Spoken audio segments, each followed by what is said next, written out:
बिस्मिल्लाहिर्रहमानिर्रहीम। अस्सलाम वालेकुम स्टूडेंट्स, कैसे हैं सब लोग। उम्मीद करता हूँ सब लोग खैरियत से होंगे। Welcome to Falcon Academy. जैसा कि आप लोगों को पता है कि हम EDU 401 का कोर्स शुरू किए हुए हैं और इस सिलसिले में आज हम पढ़ेंगे लेसन नंबर 11। तो आपका क्विज़ नंबर 1 हो चुका है। उम्मीद है आप लोगों को अच्छा क्विज़ हुआ होगा। तो इससे आगे चलते हैं जी। मिड टर्म की प्रिपरेशन में आपके 22 लेक्चर होंगे। तो इस सिलसिले में चलते हैं जी लेसन नंबर 11 की तरफ। ये थोड़ा टफ किस्म का लेक्चर है, इसमें थोड़ा मुश्किल टर्म्स यूज़ हुई हैं, तो कोशिश करें आप इनको समझ सकें। तो चलते हैं जी। टॉपिक नंबर 51 है जी, conflict, introduction, challenging prejudice and building types of prejudice. कि कन्फ्लिक्ट क्या होता है, कन्फ्लिक्ट के बारे में हम इस लेक्चर में पढ़ेंगे। आगे है जी, racism, the belief that one own culture और racial heritage is innately superior to that of others sense. Racism क्या होता है? रेसिज्म होता है कि किसी बंदे को आप यकीन हो कि उसका जो कल्चर है या उसका जो हेरिटेज है या उसका जो विरसा है वो पैदाइशी तौर पर दूसरों से अफजल है, तो अपने आप को सुपीरियर फील करना, उसको रेसिज्म कहते हैं कल्चर की बुनियाद पे। आपने इस चीज़ को याद रखना है। आगे है जी, सेक्सिज्म। सेक्सिज्म क्या होता है? सेक्सिज्म है जी, a system of attitudes, action and structures that subordinates others on the basis of their sex where the unusual victims are women. कि सेक्स की बिना पर ख़ुद को किसी से सुपीरियर फील करना, उसको सेक्सिज्म कहते हैं। या ये ज़ाहिर करना कि जो मर्द हैं वो सुपीरियर हैं औरतों से, या औरतें ये फील करें कि जो औरतें हैं वो सुपीरियर हैं मर्दों से, तो इस चीज़ को सेक्सिज्म कहते हैं। सेक्स की बुनियाद पर अपने आप को सुपीरियर फील करना। और इसमें वो कह रहे हैं कि यूजुअली तौर पर औरतें जो होती है वो विक्टिम्स होती हैं ज़्यादातर। और आगे है जी, क्लासिक। क्लासिक क्या होता है? Distancing from the perceiving the poor as the other. Classic ये है कि किसी को गुर्बत की बुनियाद पर कमतर समझना या उसको अपने में से नाम समझना। आ गया जी, religious intolerance, prejudice against whose who are followers of religious other than one owns. कि जो दूसरे मज़हब के मानने वाले हैं उनके बारे में आपकी अदम तामन, उनसे अदम तामन करना या उनके बारे में आपकी बर्दाश्त कम हो, तो उसको रिलीजियस इंटॉलरेंस कहते हैं। आ गया जी, education for tolerance and respect. हमें क्या करना चाहिए कि हमें एजुकेट करना चाहिए कि हम दूसरों को रिस्पेक्ट दें और टॉलरेट करें। There is a need for schools to educate citizen not to accept hateful propaganda about the different others and instead appreciate other culture and respect culture differences.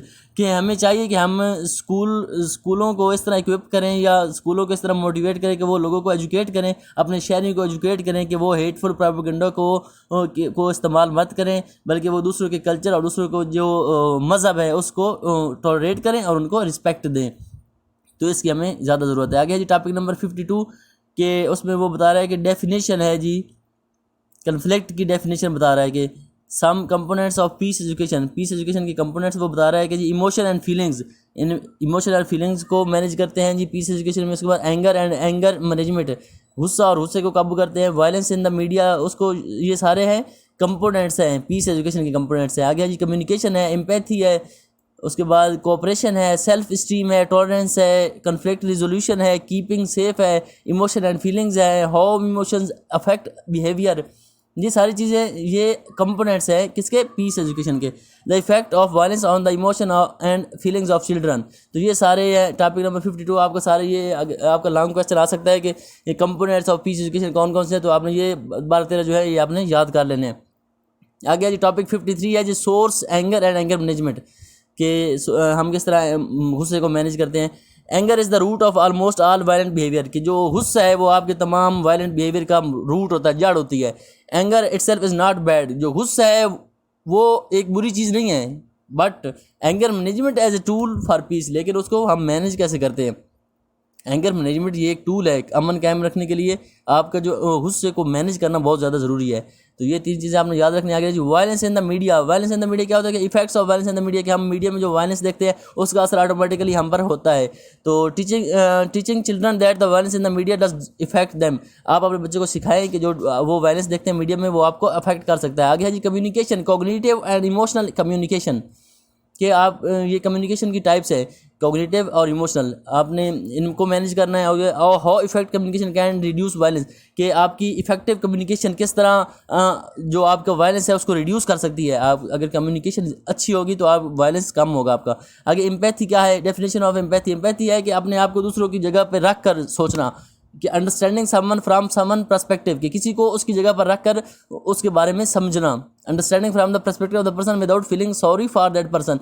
If we feel sorry for that person then it is the sympathy. किसी की जगह पर खुद को रख कर सोचना और उसमें कोई शर्म महसूस ना करना या उसके लिए कोई सॉरी फील ना करना, उसको एम्पैथी कहते हैं, एम्पैथी। और जो अगर हम किसी को खुद किसी की जगह पर तरस खाएंगे किसी पे, तो उसको सिंपैथी कहेंगे। तो आपने सिंपैथी और एम्पैथी में थोड़ा फ़र्क डिफरेंस आपने ज़रूर करना है। तो ये दोनों डेफिनेशन आपको दी हुई हैं। तो नेक्स्ट चलते हैं जी, टॉपिक नंबर 54 है जी conflict response styles.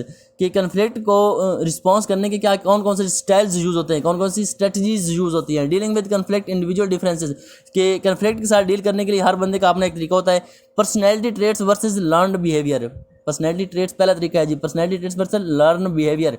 The difference between the learn behaviour and the innate behaviour of an individual. ये क्या होता है कि एक तो तरीका होता है कि जो हम सीखते हैं किसी से, या एक होता है जो पर्सनैलिटी ट्रेट्स जो होते हैं वो हमारे में पैदाइशी तौर पर होते हैं, कि हम पैदाइशी तौर पर हमारे अंदर एक सलाहियत होती है, उसको पर्सनैलिटी ट्रेट कहते हैं। और जो चीज़ें हम सीखते हैं उसको लर्न बिहेवियर कहते हैं।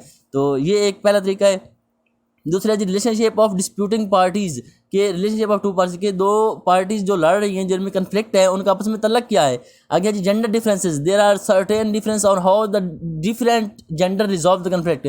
तो वो कह रहा है कि ये भी इसमें बड़ा फ़र्क है कि औरतें किस तरह झगड़े को डील करती है और मर्दे जो मर्द होते हैं वो किस तरह करते हैं, मतलब दोनों जेंडर में इसका एक डिफरेंस है। आगे जी पास्ट कन्फ्लिक्ट एक्सपीरियंसेस, कि आपका जो माजी का कन्फ्लिक्ट का एक्सपीरियंस है वो क्या है।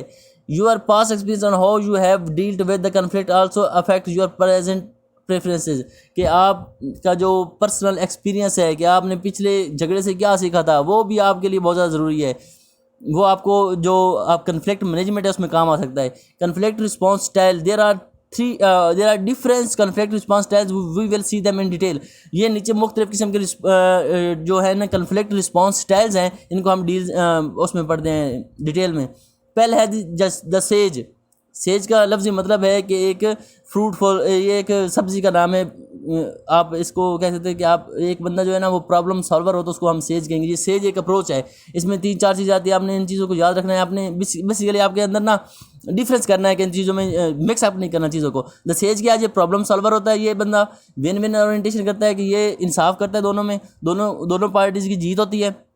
कोऑपरेटिव प्रॉब्लम सॉल्विंग, वो प्रॉब्लम सॉल्विंग में कोऑपरेट करता है। Emphasise on preserving relationship and meeting own goals as well as the others goal. वो उसकी कोशिश यही होती है, जैसे सेज अप्रोच में यही है कि उसने बंदे ने प्रॉब्लम को सॉल्व करना होता है, दोनों पार्टीज को खुश करना होता है, ये सेज अप्रोच है। दूसरी है जी डिप्लोमेट अप्रोच। डिप्लोमेट अप्रोच कौन सी है, इसमें गोल ओरिएंटेड बंदा होता है, कंप्रोमाइजिंग होता है, कंप्रोमाइज़ करता है और प्रोवाइड एविडेंस परसुएशन, और एविडेंस प्रोवाइड करता है, और emphasize on relationship and each other goals, और लोगों के गोल्स और रिलेशनशिप पे इसका ज़्यादा वो होता है, असरअंदाज होता है, इसका जो ज़्यादा फोकस होता है वो रिलेशनशिप पे होता है। तो आपने डिप्लोमेट और इसमें आगे है जी द ऑस्ट्रिच, ये एक तीसरी अप्रोच है। इसमें अवॉइडेंस वो करता है कि वो कहता है कि अवॉइड करें एक दूसरे को, विड्रॉल ओरिएंटेशन के वो एक दूसरे को क्विट कर जाए, एक पार्टी को कहे कि आप छोड़ दो झगड़ा, तो ये जो अप्रोच होगी उसमें ये ऑस्ट्रिच अप्रोच कर रहेगी। Over emphasize is on preserving relationship, ये भी रिलेशनशिप को बेसिकली ये सारे जो तरीके हैं ना ये झगड़े को ख़त्म करने हैं, तो इसमें ये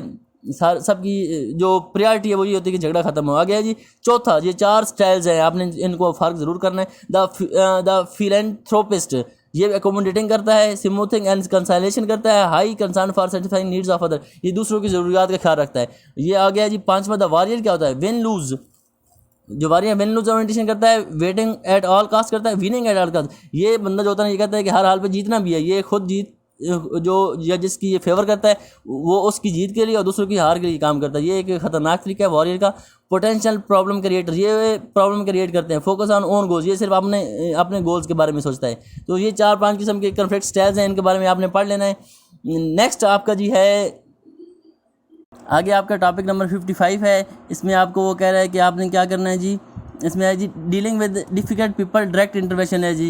एड्रेस बिहेवियर क्या है ये आपने पढ़ना है, इंडायरेक्ट इंटरवेंशन है, डायरेक्ट कोपिंग है, इनडायरेक्ट कोपिंग है, effectiveness of techniques depends upon, ये चीज़ें आपने थोड़ी बहुत देख लेनी, टाइम शार्ट है इसलिए आपका जो लेक्चर है ये इतनी ज़्यादा आसान सी बातें आपने ये देख लेनी है कि disputing parties, communication skills, conflict perspective, power distribution, personal accountability, ये 4 चीज़ें, effectiveness of techniques depends upon, ये 4 चीज़ें हैं, आपने इसको याद रखना है। और कन्फ्लिक्ट, पॉजिटिव कन्फ्लिक्ट क्या होता है इसके बारे में भी आपने देख लेना है। उसके बाद नेक्स्ट पे है जी प्रिपरेशन, ये प्रिपरेशन के 3-4 पॉइंट्स हैं, ये आपने अच्छे से याद करना। इंक्लूड्स ओनली दोज इन्वॉल्व, जो इन्वॉल्व होते हैं उनको आपने इंक्लूड करना है। गिव डिस्ट्रीब्यूशन, ये 4 पॉइंट्स हैं, इनको आपने देख लेना है। इसके साथ आपका ये लेक्चर है 11 ये खत्म होता है। नेक्स्ट लेक्चर में आपके साथ लेक्चर नंबर 12 शेयर करेंगे। अपना ख्याल रखिएगा, अल्लाह हाफिज़।